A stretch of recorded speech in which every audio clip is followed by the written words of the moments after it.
Das ist euer Lerninhalt.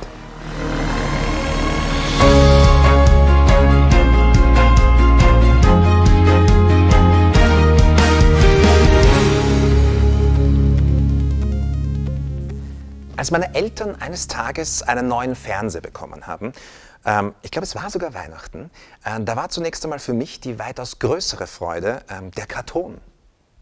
Fernseher waren nämlich zu meiner Zeit noch nicht ganz so flach wie heute. Das waren noch so richtige große Röhrendinger, ja, und dementsprechend auch die Verpackung. Ich habe mir aus diesem Karton ein Raumschiff gebastelt. Jetzt, ein paar Jährchen später, und bei aller Liebe zur Fantasie und Macht aller Vorstellungskraft, muss ich mir aber leider eines eingestehen. So ein Raumschiff fliegt nicht. Es fliegt nicht. Zumindest nicht so wie die echten, die man eben zum Beispiel im Fernsehen sieht. Circa so geht es im Moment immer noch ein paar großen Unternehmen, die sich im E-Learning auch so ein großes Raumschiff gebaut haben.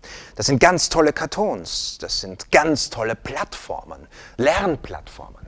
Ich habe diese Kiste deshalb auch LMS 20XX genannt. LMS, also ein Lernmanagementsystem, das alles beinhaltet rund um das Thema Lernen. Okay, Lernen. Wenn ich also zum Beispiel frage, wo ist denn dann hier mein Lerninhalt? Dann bekomme ich als Antwort, naja, also in dieser Kiste ist eine Kiste und da ist noch eine Kiste, aber in der Kiste ist dann wirklich also dein Lerninhalt, der ganz perfekt zu dir passt. Klingt eigentlich ganz einfach, oder? Ja. Dann machen wir das jetzt mal.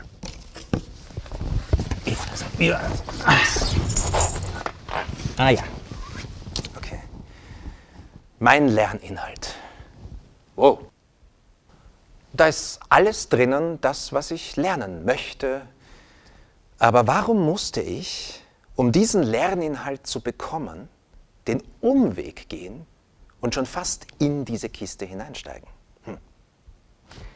Das hat sich Tin Can auch gefragt.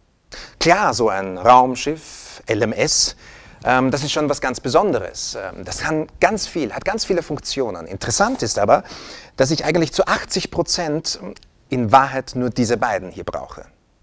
Ich brauche das System als Record Store für meinen Lernfortschritt, für mein Profil und Kompetenzprofil und ich brauche es, um meine Trainings auszuspielen. Also ein Training Delivery System. Den ganzen Rest brauche ich, vor allem am Anfang, in Wahrheit eigentlich nicht. Was ist Tin Can zuerst? Tin Can war mal vor ein paar Jahren ein Think Tank von Leuten, die sich überlegt haben, was aus SCORM werden soll. Aber Tin Can ist nicht nur eine weitergedachte Schnittstelle, um vielleicht noch umfangreicher Learning Experience zu speichern. Das ist Tin Can auch. Tin Can hat sich aber zuallererst gedacht, warum drehen wir unser SCORM-Denken denn nicht einfach um?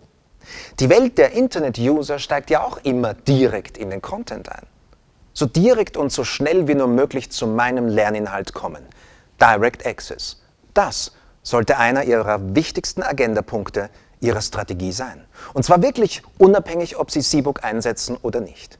Mit dem C-Book haben wir einen Rahmen geschaffen, der genau auf dieses Tin Can-Denken Rücksicht nimmt. Intelligentere Content-Welten für direkten Zugang. Und das auch für LMS-Lernmanagementsysteme, die nur SCORM und noch gar kein Tin Can unterstützen. Das C-Book braucht keine weiteren Schnittstellen und ist trotzdem als Lerninhalt ein wesentlich intelligenterer Content, als das herkömmliche WBTs, Web-Based Trainings sind. Aber das sollten wir nochmal vertiefen.